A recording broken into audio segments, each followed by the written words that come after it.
Hello, and welcome to Bedtime Stories.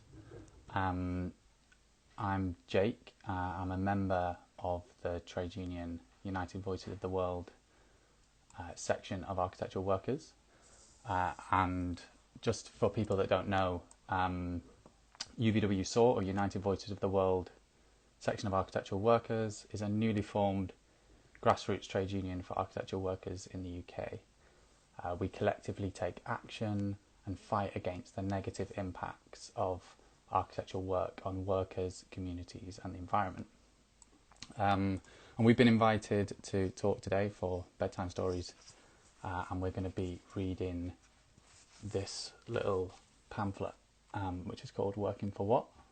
And Working for What was produced by the New Architecture Movement in the 1970s, and it was a report made to illustrate the issues around architectural work then, and a lot of the things that are happening today in our employment, whether that's an economic recession or whether that's mass redundancies, are kind of very apparent then, and they're going to, it will become clear and evident through this text applied to our situation now. And so UVW SOAR is part of a movement of workers unionising to kind of fight against this kind of exploitation. So I'm going to just start, and it's going to be sort of three pieced together bits of this report. I'll try and make sure that this report is shared widely afterwards, but it was part of an archiving project that we did with Mayday Rooms and a group of other people to draw on past efforts to unionise so that we could learn from it going forward. So yeah. On the other hand, more and more architectural employees can only look forward to a continuing life of drawing board drudgery, insecurity and alienation.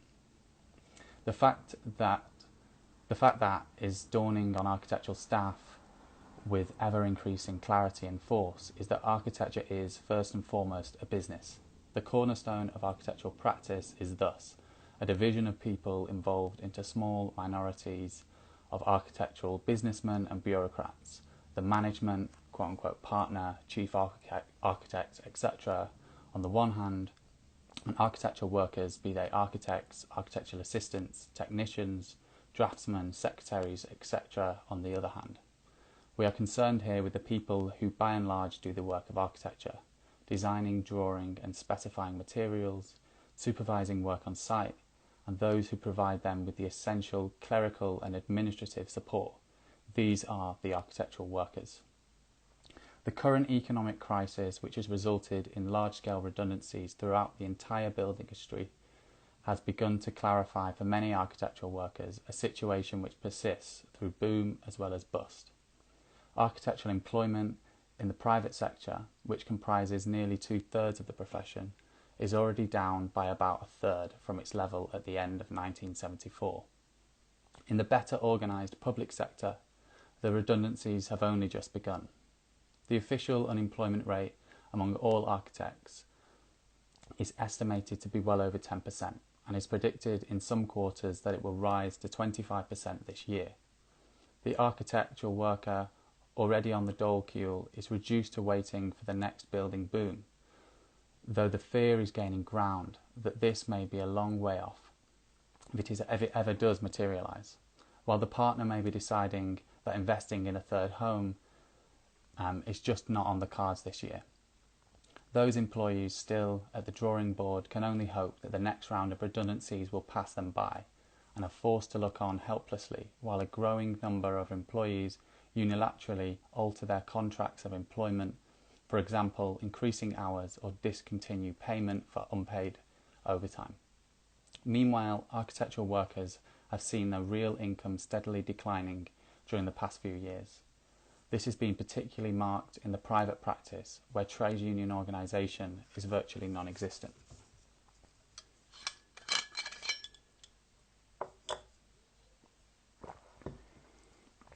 A deeper and broader dissatisfaction with the situation with architecture runs equally through both private and public practice. Taught to consider themselves technically competent, socially concerned and professionally independent, the architectural worker is forced to work within a system that gives them, just as the workers in other industries, no control over their working life. Their technical, creative and social concerns and capabilities are continually frustrated by the unaccountable power exercised, often quite arbitrarily, by the same people who are making their economic position increasingly untenable. The architectural businessmen who are more in sympathy with the directors, speculators and mandarins who deal out the commission than with the workers in the offices or the people who must live and work in the buildings for which they are so quick to take credit should the critics applaud. Each architectural worker is separated from his colleagues in the office by excessive division of labour, elaborate status groupings and an individual competitiveness which owes more to the present harsh realities of employee-employee relationships than it does to any creative pretensions. At the same time, they are often denied the contract with the client, not to mention the people who will actually use the building they design, without which it is impossible for them properly to carry out their responsibilities. Contact with the building labourers and craftsmen who must use the drawings and specification they produce in order to build their building is hardly more frequent or profound. Set in this context, the architectural worker's ultimate alienation from the product itself is inevitable. While the myth of the professional has been wearing thin on the architectural worker, the so-called crisis in architecture has been brought closer to the ignition point by the unprecedented collapse of public confidence in the architectural profession. This quite understandably following on from Ronan Point, Centre Point, Summerland and Paulson scandals set against a backdrop of a profession's full-scale collaboration in the destruction of the countless neighbourhoods and towns whose only crime was to be out of step with the demands of the market, and their replacement with the shabby yet expensive wastelands of arbitrary and oppressive estates and blocks, motorways and parking garages, shopping centres, civic centres and cultural centres, which signify modern architecture for the man in what used to be the street. It is becoming increasingly obvious, both to architectural workers and to the public, that architecture as it is now practiced serves only the interests of a few and remains inaccessible and unaccountable to the community, despite all the committees, inquiries and reports, code of conducts, pilot projects and pious sentiments about the participation and public services. Communities want control over their environment, and architectural workers are beginning to realise the need for control over their working lives, for a chance both to survive economically and to produce the technically, creatively and socially responsible architecture of which they are capable. But how has the architectural worker come to find himself in this situation of exploitation, isolation and alienation? The drive which no enterprise in the market economy can avoid towards an ever-increasing profit element and steadily declining labour element has resulted in architecture in larger and more historical practices. Increasingly bureaucratic and arbitrary, remote and unaccountable, they are unable to utilise fully the human skills and material resources made available to them. To ensure higher profits, including the means to pay higher interest and insurance charges, the owners of practices have had to cut their labour costs by reducing manning, cutting salaries both as a proportion of the time and resources which can be allocated not only to each project but also to back up like on-the-job training, continuing education, research and other labour costs, be they pensions, other payments or social provisions. Of course, this cost-cutting is not only against the interests of architectural workers. By preventing those who must do the work of architecture from doing a competent and responsible job, this cutting of the labour costs is against the public interests as well.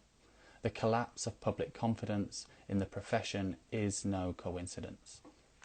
Despite the occasional feudal remnants with which those in the profession are all too familiar, it is obvious then that the architecture has entered the age of capitalism, unacceptable face and all. What then is the response of the architectural worker? It is in this context that we consider the question of trade unionism in architecture.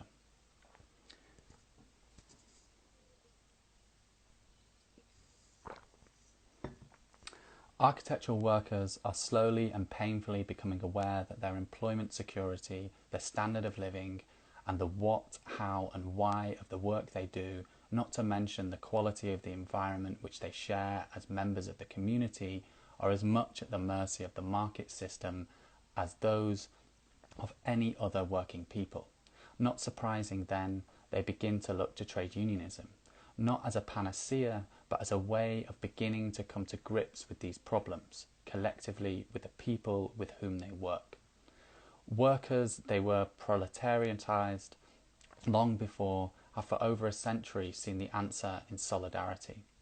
The trade union movement is the principal institutional form from which solidarity has taken.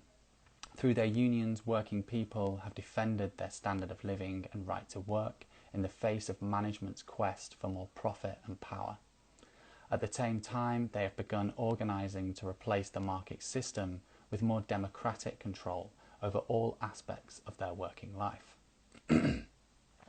so that the human, natural and cultural resources of the nation may be used rationally for the benefit of all.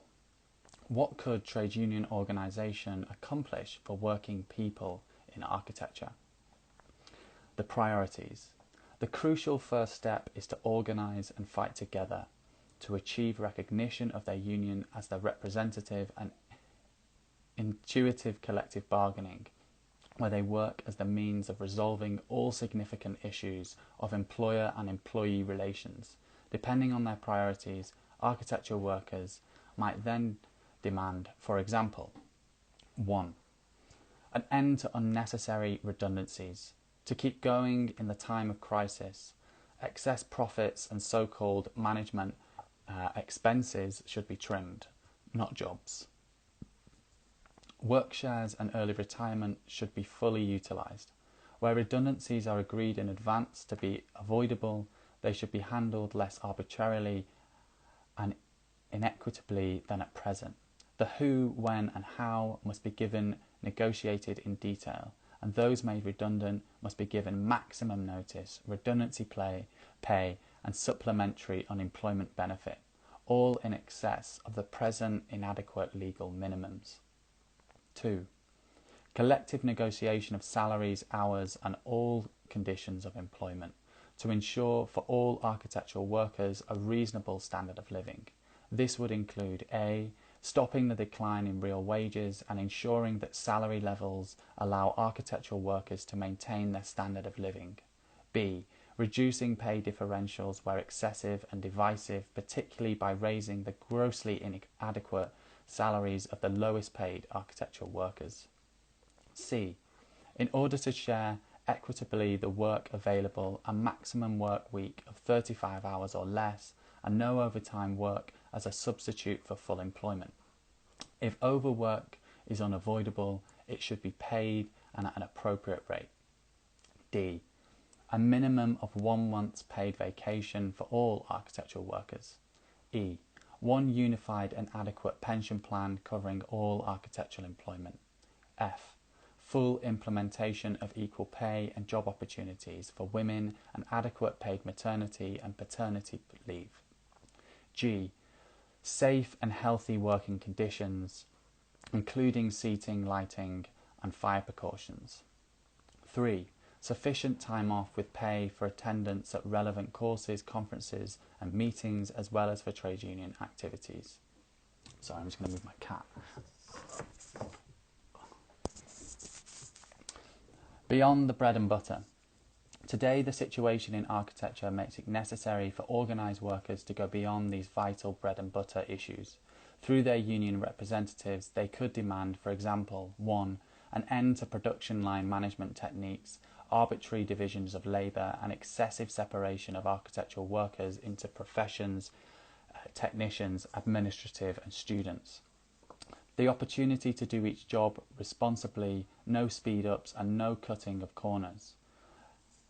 Adherence to a code of conduct developed through the union which would prevent architectural workers from having to collaborate in the destruction of our natural and architectural heritage, the breaking up of coherent neighbourhoods, and the diversion of valuable material and human resources from socially useful projects to speculative, monumental, prestige, authoritarian and colonial ones. An end to secretive management and arbitrary decisions over the lives of architectural workers, as well as over the planning, design, construction and management of the built environment. Architectural workers need not merely open books, but complete democratic control over every aspect of architectural practice. Employers to contribute per employee to a fund which architectural workers would administer through the union, and which would establish small, democratically organised, locally based community design offices to provide architectural services accessible to and accountable to popular-based community action groups, tenants associations, trade councils, etc. The union, in collaboration with the client, would staff each office with architectural workers on leave of absence. Firms could be given the option of converting to small, non-profit, self-managed cooperative under a suitable framework ensuring accountability to the community and coordination with other such community design officers. Either way, construction from the grassroots up of a democratically organised and locally controlled design service could begin. This is a sort of separate section now, but if workers in architecture and the allied building professions were well organised, they together with other organised workers in the building industry could exert the political influence that is necessary to stop the cuts in socially necessary building expenditure and investment. The use of the building industry by successive governments as a handy economic regulator, however ineffective, is partly a reflection of the comparative weakness of trade union organisations in the industry. Its disastrous effects, even in boom times when a reckless scramble for profit stretches inadequate human and material resources, are well known. But beyond merely fighting for reasonable employment prospects, architectural workers, if organised, would be in a position to campaign for an end to the use of the building industry by the market system and to ensure profit and power for bankers and speculators instead of decent housing, industrial, social and cultural facilities for the community. They could demand the whole range of human, material and financial resources available to the construction sector be used for the good of the community and not for the luxury of a few to maintain elitist, oppressive and wasteful institutions at home or fascist and racist regimes abroad. And so just to kind of finish on this kind of pamphlet, the final paragraph of it, as I said, it was written in 1974, it goes on to say, in any event, the opportunity to begin organising must be seized. The subject is rapidly moving into the spotlight, and if the architectural workers don't move fast, the bosses, no doubt, will, accommodating as possible of the most docile unions they can find as soon as they perceive the threat of really effective unionisation. So back to the drawing board and organise.